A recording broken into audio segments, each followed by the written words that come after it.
Imagine your retirement plan as a sailing ship moving towards the horizon of rest and relaxation. But what if you spring a leak? And one leak could sink it all. Today, we're going to talk about that with June Horn here on Tag Talks.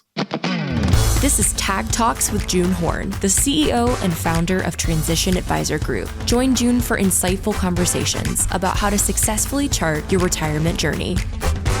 Hey, everybody, welcome into the podcast with June Horn and myself here to talk about some overlooked items that could sink your retirement journey, your retirement ship or boat, if you will. And we certainly don't want to do that. So we're going to highlight some things and hopefully inform you along the way about some items to kind of keep your eyes out for on your journey. June, welcome in. How are you? Hi, I'm great. Thanks. How are you, Mark?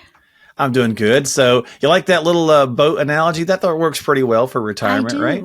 I do. Yes. I really do. Yeah. So especially all those commercials we see where everybody's on a boat, in retirement yachting or something like that, right? Yeah. And not everybody can do that, and not everybody wants to do that, but that's right. It just works really well for that. So on today's episode, let's look at some oversights or some places. I got a couple here that I identified, and we talked about running through these for folks. So let's see if we can share some good information here along the way.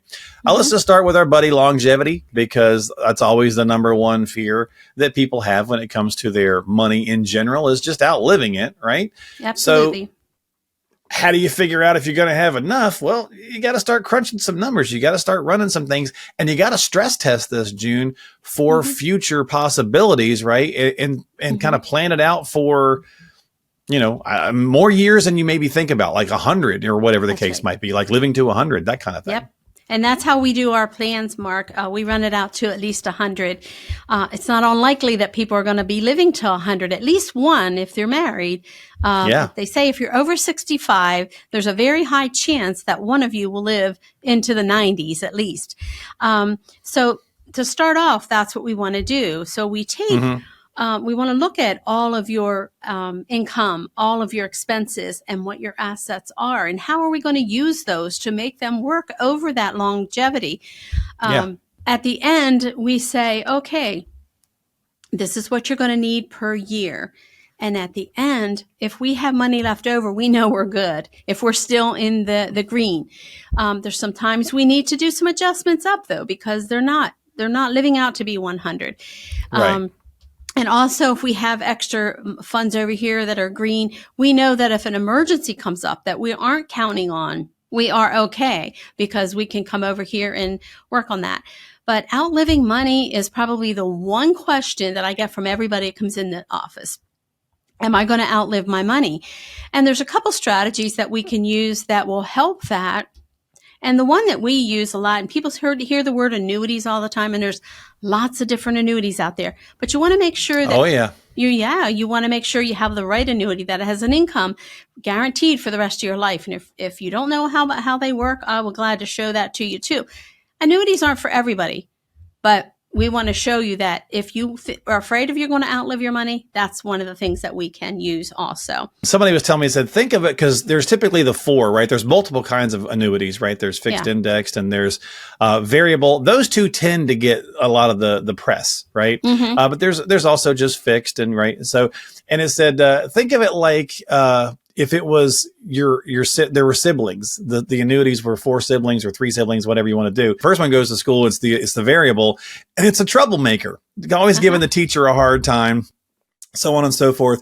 Well, when the next one comes along, the fixed index, for example, the teacher sees annuity on her docket for a new student and thinks, ugh, this one's going to be trouble just like the last one. Right. And I thought that was kind of an interesting way to think about it, because people tend to hear negatives about something and then assume that that's the case across the board. And to your point, they're not not everybody's situation is the same, but don't cut yourself short on getting informed on something that could be the right fit for you. So again, it's all about just getting the information. And everybody's different. Remember that everybody is different. And annuities are a lot different. The fees are different. Touch on something you mentioned about, longevity, right? And outliving our money.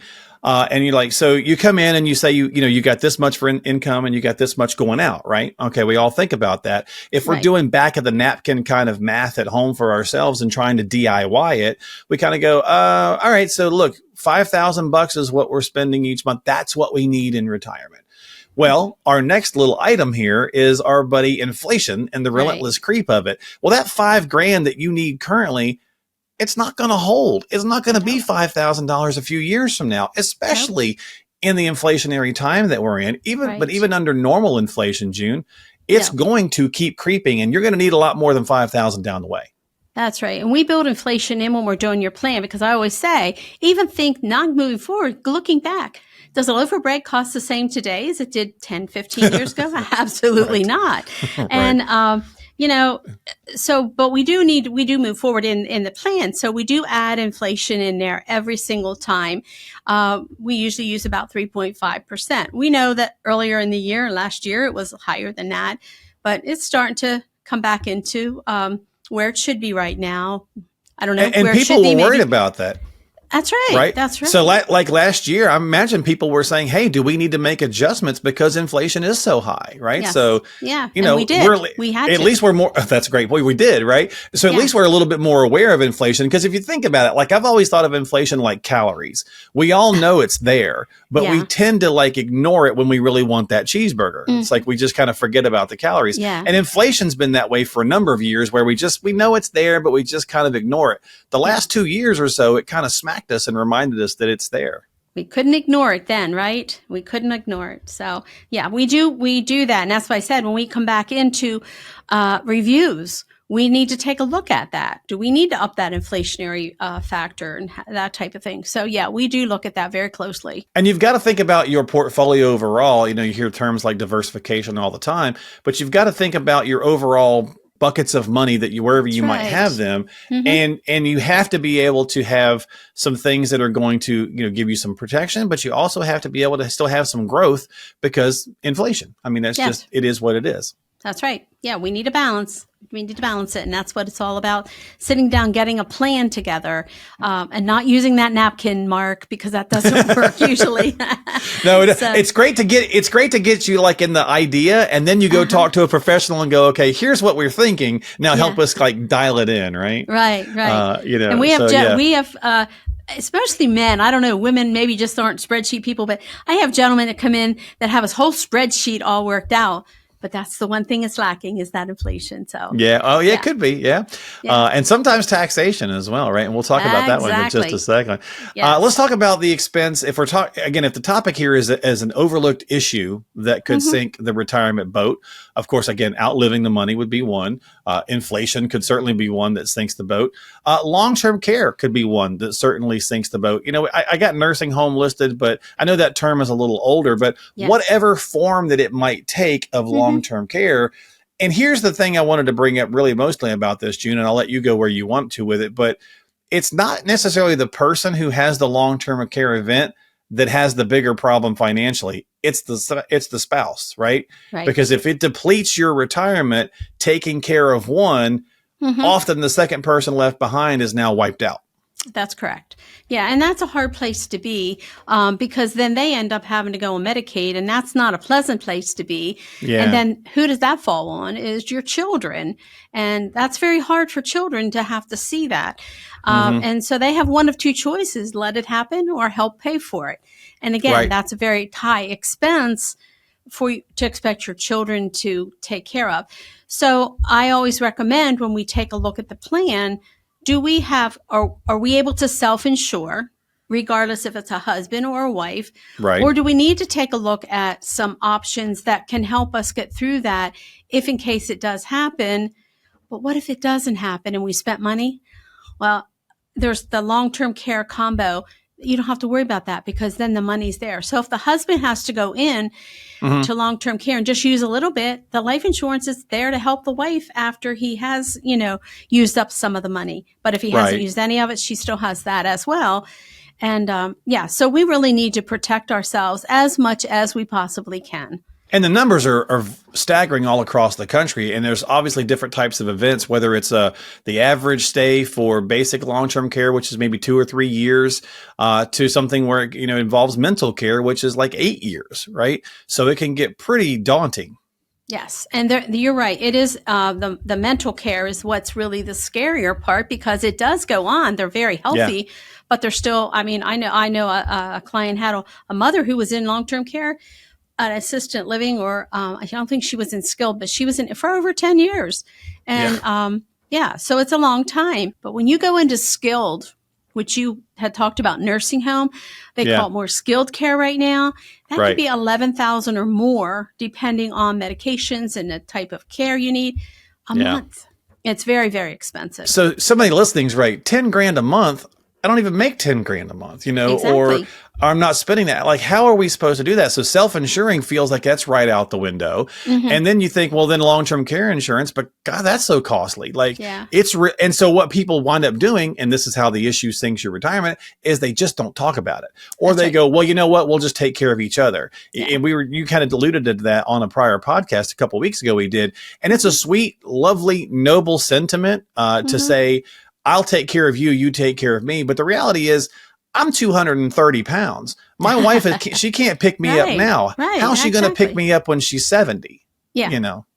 And she's in a weaker state too at that point in time. So, So we either have to give in to go into a lower cost place or Medicaid, or having our children come in and having to help us. So there's options, but sometimes the options are not fun. They're hard at that point in time. For sure. So planning is definitely needed in that area. So let's finish up, June, with taxes. Are taxes going to be, everybody loves to ask this question. Are they going to stay the same or are they going to go up? Well, guess what?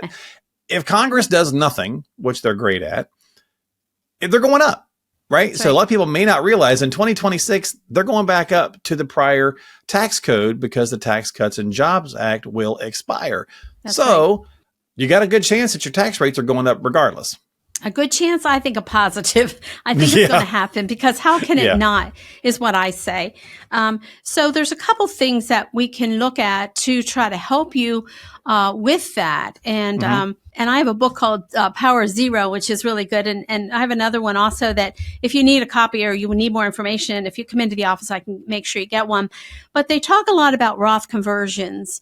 And, when we think about Roth conversions, and I'm not a CPA, want to give that disclosure right now, but I can walk you through some tax strategies that you can take to your CPA and have them look at and make sure that they feel good about it. Because accountants don't really they don't do the strategies. Whatever you give them is what they do your taxes. Yeah, they're looking at history, right? It's everything that's happened. Yeah. We need to take a look at things ahead of time and set up a plan with some tax strategies.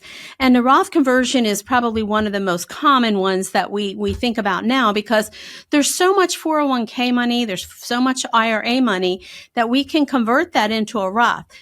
And when we talk about that, just generally talking about it, people go, I'm not paying all those taxes. Well, you're either going to pay them now or you're going to pay them later. But when you see it into a written plan, and then the monies that you can save, not only for yourself, but also for your heirs, it makes a lot of sense many times. That's a great point. And I get it, right? Because we all have that kind of sticker shock thing, right? And we think, I don't want to pay. So you hear the funny joke about people will say, oh, I won the lottery. Oh, I got to pay taxes on that money, right? So it's, glass half empty, half full kind of thing. Right. So one way or the other, the government wants their money from this account that you've got, this retirement account. So to your point, do you want to pay it later? Or when you don't know what the tax rates are going to be. That's right. More than likely up. Or do you want to pay it now? And while you know what they are, kind of the devil that you know, so to speak, right? And you kind of do it now. But you also definitely want to have a system and a strategy, to your point, June, because you don't want to bump yourself up a tax bracket. And you want to do this systematically, because sometimes people get very gung-ho when they see this information and they go, well, let's convert it all. And it's like, well, that might not be the best idea. Let's have a strategy. Yeah. Like, again, back to that plan, you really need to have a plan in place to get that accomplished. And we will sit down with you and work you through that. And again, I'm not a CPA. I don't profess to be one, but I can help you to show you the strategies that we can get in place that can help you get that accomplished as well. And people may have heard a lot of people refer to it as Rothing over time. So that could be something, if you've heard that kind of term. So just kind of familiarize yourself with it. And again, that's the point of maybe, doing the success kit, the retirement toolkit there, or coming in for a consultation or attending an event so you can learn more stuff. This stuff's complimentary. So why wouldn't you, right? Like, why wouldn't you get a little bit more financial information for yourself? and get started today. So we're going to wrap it up there. A good conversation. We don't want to sink the retirement ship. So there was a couple of things to think about to hopefully avoid some icebergs, if you will, some financial icebergs, if you will. So if you need some help, always reach out to June and her team. You can find them again at tag-pa.com. That's tag-pa.com. She is the CEO and the founder at Transition Advisor Group. And June, always appreciate your time. Yeah, you too, Mark. Bye-bye. Thank you so much. We'll see you next time right here on the podcast. This has been Tag Talks, charting your retirement journey. Thanks for joining us on Tag Talks. Don't forget to like today's video and subscribe on YouTube or your favorite podcasting app so you never miss an episode. And if you have any questions, call Transition Advisor Group at 717-718-5790 and connect online at tag-pa.com. Transition Advisor Group, tag-pa, is a company that includes Transition Planning Associates, an insurance brokerage. Our company provides retirement income planning expertise to individuals and businesses in central Pennsylvania, plus licensed in Maryland, North Carolina, South Carolina, Virginia, and Texas. Transition Advisor Group will help you potentially protect your assets, increase your income, reduce your taxes, provide growth with stability and income you cannot outlive. We at Transition Advisor Group partner with you to put all the proper income planning steps in place for a successful retirement. Licensed insurance professional. Provided content is for overview and informational purposes only and is not intended and should not be relied upon as individualized tax, legal, fiduciary, or investment advice. By contacting us, downloading booklets, or attending events, you may be offered a meeting to discuss how our insurance and other services can meet your retirement needs. The presenters of this information are not associated with or endorsed by the Social Security Administration or any other government agency. The information contained herein is based on our understanding of current tax law. The tax and legislative information may be subject to change and different interpretations. We recommend that you seek professional tax advice for applicability to your personal situation.